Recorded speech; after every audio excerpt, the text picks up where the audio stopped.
The morning docket moves like a slow conveyor, forms stamped, names called, the low breath of the HVAC smoothing the edges of every sound. Judge Caprio thumbs a packet, glasses halfway down his nose, when a young man steps to the rail, mid-20s, hair arranged to look unarranged, tie narrow, confidence wider than the aisle. Next case, Marshall, Aiden. 35 over in a 25. Yes, sir, the young man answers, crisp and casual. But honestly, that's excessive. No one actually drives that slow there. A couple of heads lift. A bailiff pauses mid-stride. Caprio looks up, no heat in his eyes, only attention, the kind that makes a room sit straighter. You're calling the law excessive, Mr. Marshall. I'm saying it's a triviality. He allows a small smile that tries to pass for charm. I could have paid and moved on, but, well, you know who my uncle is. Silence tightens, clean as a new bandage. A phone camera rises, then sinks. Caprio doesn't blink. We have no uncles in this room. Only facts and responsibility. Aiden's smile returns, slimmer now. With respect, Your Honor, this feels like theater. A formality. Good, Caprio replies. Then let's make the formality educational. He nods to the clerk. The lights dim a shade, a screen hums to life. Grainy street view, late afternoon light stretching long. A sedan enters frame, silver, quick, decisive. At the crosswalk, a man with a grocery bag steps off the curb. The sedan slices through the gap a heartbeat ahead of him, the bag swings, oranges jump inside like startled fish. The pedestrian flattens himself back to the paint, mouth forming a word the camera can't hear. A few in the gallery inhale at once. No one speaks. Caprio lets the clip run again, then freezes the frame at the near miss, the car's nose past the stripe, the man's heel hanging over danger by a thumb's width. He turns the sound off, the silence is louder. Still a formality. Aiden's jaw squares. He stepped out. I didn't do anything wrong. Caprio studies him as if measuring where certainty ends and denial begins. The statute isn't a suggestion. It's a promise we make to strangers, that they can cross a street and go home alive. The judge gestures to replay, one more pass, slower. The sedan leans like a thrown dart. The man's shoulder jerks, an orange rolls, a small bright planet escaping gravity. Caprio clicks the remote. The screen goes black. In this courtroom, he says evenly, we treat small things seriously because they keep big things from happening. Aiden lifts his chin, but the edge isn't as sharp. A murmur in the back row resolves into quiet again. Somewhere, a clerk's pen stops its steady scratch. Caprio closes the file and folds his hands. We'll proceed, Mr. Marshall. With truth, not shortcuts. The young man shifts his weight. The swagger doesn't vanish, but it looks suddenly borrowed, like a jacket that doesn't quite fit when the lights change. The room waits, the air carrying that fine tremor that means a story has moved past inconvenience and found its stakes. Where are you watching from? Let me know in the comments below and don't forget to subscribe to this channel. Caprio lets the silence linger until it starts to press on the young man's composure. Then, quietly. Mr. Marshall, tell me, what do you do for a living? I'm a consultant, Aiden says quickly, as if the title itself should command respect. Municipal strategy, technically. I work with the mayor's office. So, you advise the administration? In part, yes. His tone edges toward pride. The mayor is my uncle. Caprio nods once, expression unreadable. And that connection is meant to mean what, exactly? Aiden exhales, feigning humility. Nothing improper, sir. Just. I'm being transparent. I didn't expect to be here for something this minor. The judge studies him for a moment. Tell me, he says evenly, do you often dismiss things you consider minor? I try to be efficient, Aiden replies. My uncle always says time is money, and wasting either is the worst offense. Caprio sets his pen down. Your uncle runs a city where the law is not a currency, Mr. Marshall. Efficiency doesn't exempt anyone from responsibility. Aiden's jaw tightens. With respect, Your Honor, we're talking about a few miles per hour. Not exactly a felony. Caprio leans back, eyes narrowing slightly. Do you know how many people this city lost last year to a few miles per hour? 14. Every one of them was killed by someone who thought the same way you do, that the rules were too small to matter. The room goes still again. Aiden's mouth opens, then shuts. Caprio flips through the papers before him. According to this report, there was an accident 3 years ago. The driver was registered under the name Marshall. Any relation? Aiden's voice drops. My father. The judge's tone softens, but the air doesn't. He died in that crash. Yes, Aiden says quietly. He was driving home from work. They said he was going 10 over. I was 16. He looks up, frustration creeping into the edges of his voice. But that has nothing to do with this. Caprio folds his hands. It has everything to do with this. You learned early how quickly control disappears. You know what happens when someone believes they're untouchable. Aiden looks away, toward the polished floor where light breaks into squares. I'm not my father. No, Caprio says, but sometimes we inherit more than names. We inherit attitudes. The ones we don't question until they hurt someone else. The young man doesn't answer. His confidence, once solid, begins to look like something he's balancing rather than wearing. Caprio lowers his voice, almost gentle. Tell me, Mr. Marshall. Do you think your father meant to harm anyone that day? Of course not. Neither did the man you nearly hit. Aiden's throat moves, but no words come. Caprio glances toward the gallery. The murmurs have faded entirely, even the bailiff stands motionless. The law doesn't care about influence, the judge continues. It cares about humility. And I'm starting to think that's what you've been avoiding. For the first time, Aiden's shoulders drop. You don't understand, he mutters. People expect me to be confident. That's how you get things done. Caprio tilts his head slightly. Confidence isn't the problem, son. It's what happens when you confuse it with entitlement. A faint stir runs through the spectators, the kind of quiet agreement that doesn't need words. Aiden feels it. He looks smaller now, not weak, just human, caught in the sudden awareness that the mirror he's been facing isn't flattering. Caprio closes the file, his tone returning to calm. We'll come back to the citation later. For now, I want you to think about what your father left behind. Not his car, not his name, his example. Decide whether you're honoring it or repeating it. The judge strikes the gavel lightly, a soft punctuation rather than an end. Aiden nods once but doesn't look up. The swagger from earlier is gone, replaced by something quieter, a man beginning to hear himself for the first time. Outside, through the narrow window, a siren wails in the distance. It fades quickly, leaving behind only the hum of fluorescent lights and a courtroom holding its breath. Caprio adjusts his glasses and turns another page in the file. His tone is measured, but there's something deliberate in it, an invitation, not a strike. Mr. Marshall, the citation notes your car was captured on another intersection 10 minutes before this incident.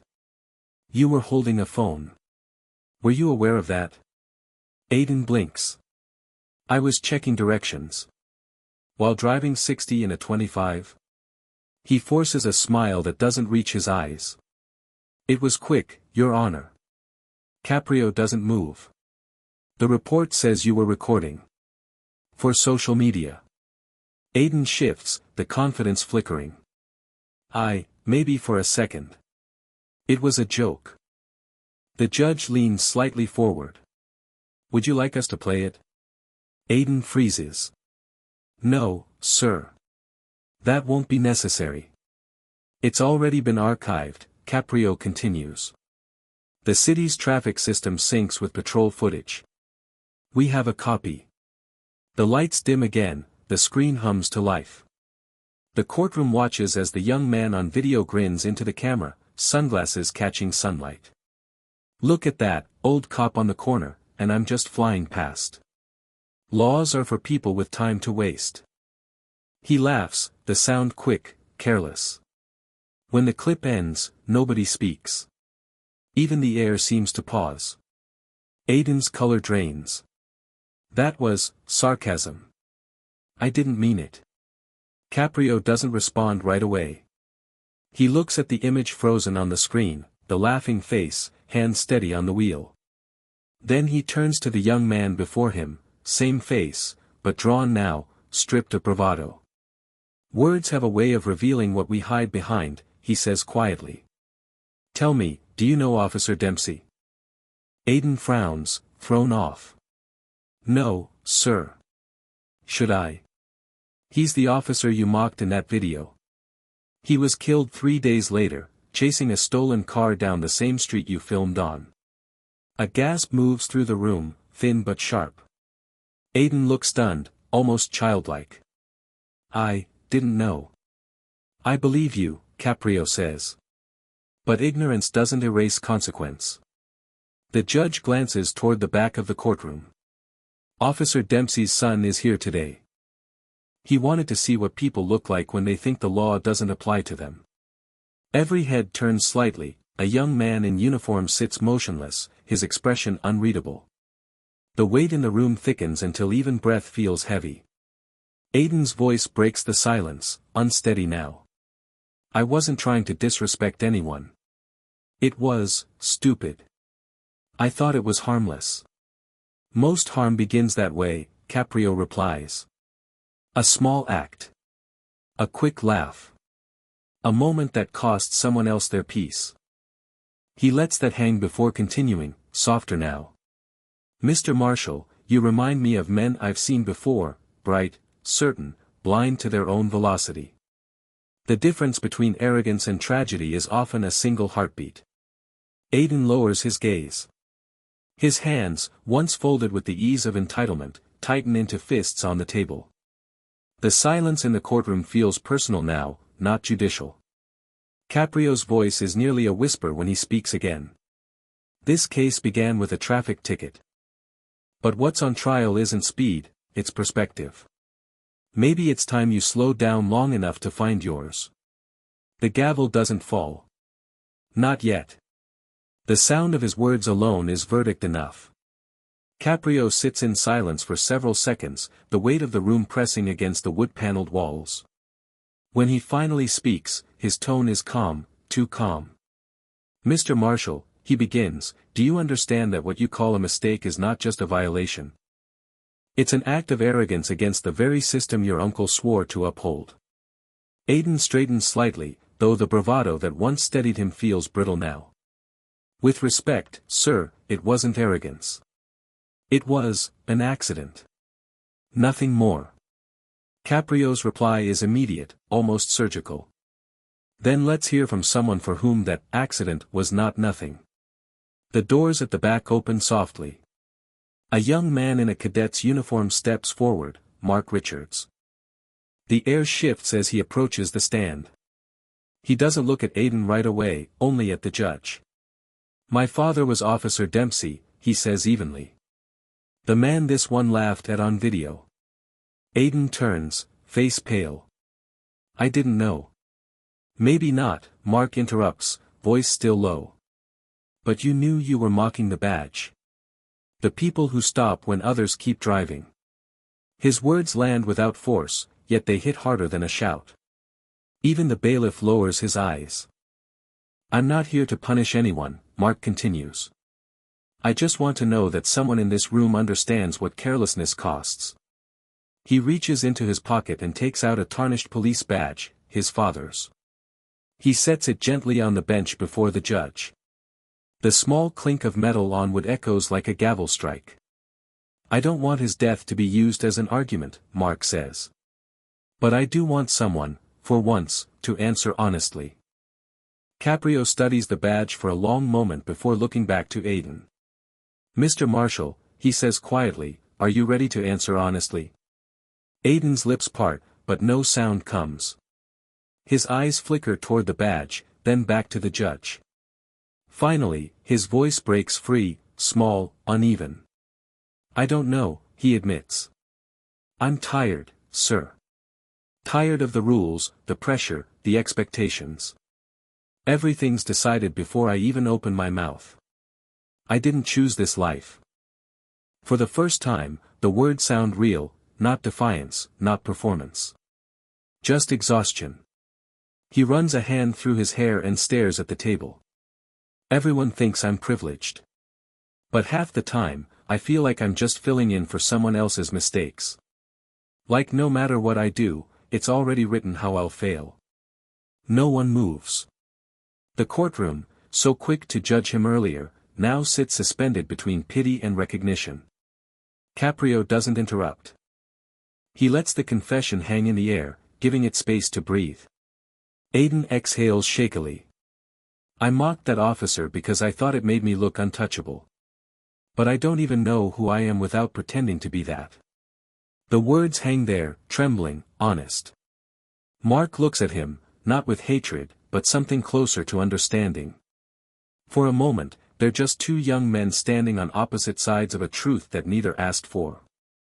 Caprio folds his hands slowly, eyes steady but unreadable. He doesn't speak, doesn't nod. The silence itself becomes his verdict, one that demands reflection, not defense. The courtroom feels different now.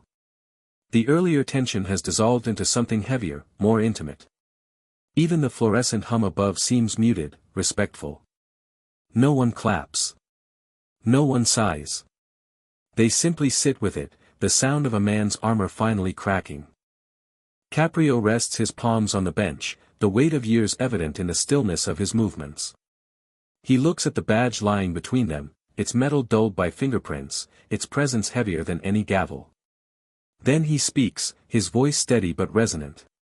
You said everything's been decided for you, Mr. Marshall, he begins. But today, for the first time, you're deciding something yourself. He glances at the clerk, who retrieves a sealed envelope from the judge's desk. Caprio opens it carefully, revealing an official letterhead. This arrived from the mayor's office this morning. His tone stays neutral, but the words cut through the silence. A personal request that this court, quote, handle the matter with understanding. Aiden stares at the floor. The air tightens again, not from anger this time but from quiet disbelief. Caprio reads aloud, my nephew can be brash, but he's a good boy. He simply made a mistake. He folds the letter once, lays it flat, and looks up. I've seen a lifetime of good boys who believe mistakes erase themselves. They don't. Responsibility isn't a punishment, it's a choice to stand and face what you've done. A murmur stirs through the courtroom, not disapproval, but something deeper, a collective recognition of truth. Caprio turns to Aiden. You've spent your life being protected. That ends today. He lifts 2 envelopes, one in each hand. You will choose how this ends. He sets the first on the bench. This contains a standard fine, $500 and a permanent record of reckless driving. He places the second beside it. This one holds an address. A community center for veterans and widows of fallen officers. They're short on volunteers. He looks directly into Aiden's eyes. You can pay the fine, or you can give 40 hours of your time to people who've lost more than you ever will. The choice is yours. Aiden's throat tightens. And if I refuse? Then I impose the maximum penalty, Caprio replies, and I'll make sure the mayor's office is notified. But I'd rather see you earn something than pay it away. The young man hesitates. The courtroom holds its breath. Before he can answer, Mark Richards, the cadet, steps forward again. His expression has softened since the earlier confrontation. If he goes there, Mark says quietly, I'll go too. Not as a cop. Just as my father's son. The words shift the room's energy completely. The tension breaks, not in relief, but in recognition of something rare, grace. Aiden looks up at Mark, searching for resentment and finding none. Why would you do that? Because my father believed people could change, Mark says simply. I'd like to believe it too. Aiden swallows hard. The arrogance that once shaped every word has dissolved into something smaller, truer. He looks back at Caprio. I'll do it, he says. The hours. I'll go. The judge nods once, satisfied. Then you've made your first real decision. He slides the second envelope forward. Aiden takes it with careful fingers, as if the paper itself carries weight. Mr. Marshall, Caprio adds, when you walk through those doors, you'll be serving, not the court, not your uncle, but yourself. Don't waste it. Aiden nods, his voice faint. No, sir. The judge leans back, folding his hands again. Good. Because the law isn't about punishment, it's about reminders. And you, son, needed one. The room exhales. The gavel strikes once, not to end the hearing, but to seal the moment, a sharp sound that feels, for once, like the beginning of something instead of the end. As Aiden steps away from the bench, the badge still glints faintly under the courtroom lights. Mark reaches to pick it up, pausing just long enough for their eyes to meet. No handshake, no words, just understanding. For the first time that day, Aiden walks out not as the mayor's nephew, but as a man who will have to earn his name. A week later, the courtroom hums with its usual rhythm, papers sliding, voices low, the shuffle of shoes against tile. Judge Caprio is halfway through the docket when the back door opens quietly. A familiar figure steps inside. No tailored suit this time, no polished smirk. Just Aiden Marshall, dressed simply, jeans, a work jacket, hands calloused from something unfamiliar. He waits for the current case to close, then approaches the bench. Caprio looks up, recognition softening his face. Mr. Marshall, he says, voice warm but measured. You came back. Yes, sir, Aiden replies. I made my choice. He hands the judge a small envelope. Inside is a photograph, Aiden kneeling on a tiled floor beside an older man missing a leg, both holding mops, both smiling in quiet exhaustion. I thought 40 hours would feel like punishment, Aiden says.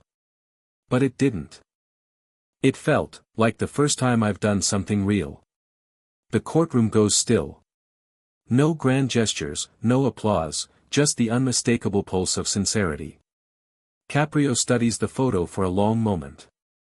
The image speaks louder than any statement could. You look different, he says finally. I am, Aiden answers. Those men, they don't complain. They've lost limbs, families, years, but they laugh like nothing can touch them. I realized I've had everything and still found reasons to be angry. A small smile crosses the judge's face. Perspective has a way of humbling us. Aiden nods. I didn't understand what you meant before, about responsibility. I thought it was about rules. It's not, is it? No, Caprio says softly. It's about connection. The moment you start caring about someone other than yourself, responsibility stops feeling like a cage. It becomes purpose. From the back row, Mark Richard stands. He's in uniform now, freshly pressed, badge glinting under the lights. He walks forward quietly, then turns to the judge. May I? Caprio gestures for him to continue. Mark reaches into his pocket and produces his father's badge, the same one he left on the bench a week earlier. He holds it for a second, then sets it down once more. I think this belongs here, he says. Because this is where justice actually happened. He looks to Aiden, meeting his eyes. My father would have respected what you did. So do I. Aiden's throat tightens. Thank you, he says, voice barely holding. Caprio looks between them, two young men who came into his courtroom as opposites and are leaving as something closer to equals. He clears his throat, his tone gentler than it's been all morning. Mr. Richards, your father's service reminds us what courage looks like. Mr. Marshall, your change reminds us what redemption feels like. Both belong in this room. He pauses, choosing the words carefully. The law, gentlemen, is not here to punish, it's here to remind. That we all stumble. That we all get the chance to stand again. For a heartbeat, no one moves. Then the clerk, breaking formality, begins to clap once, quietly, respectfully. Others follow. Not loud applause, but the kind that comes from people who've seen something rare and true. Aidan looks down at the photograph still in Caprio's hand, the one of him at the Veterans Center, and exhales. "You were right, Your Honor," he says. "About the law reminding us. I think it reminded me who I actually want to be." Caprio nods, eyes kind but serious. "Good. Then keep becoming him." The gavel strikes once, final but soft. As the sound fades, Aidan turns toward the exit. The light from the high windows catches his face, older somehow, grounded. Mark follows a few steps behind, his father's badge back in his pocket. Outside, the city hums, cars, voices, the familiar pulse of life. For the first time in years, Aidan doesn't feel like he's racing it. He looks up at the sky, breathes, and walks forward, not as the mayor's nephew, not as the reckless driver from a viral clip, but simply as a man who finally learned how to slow down.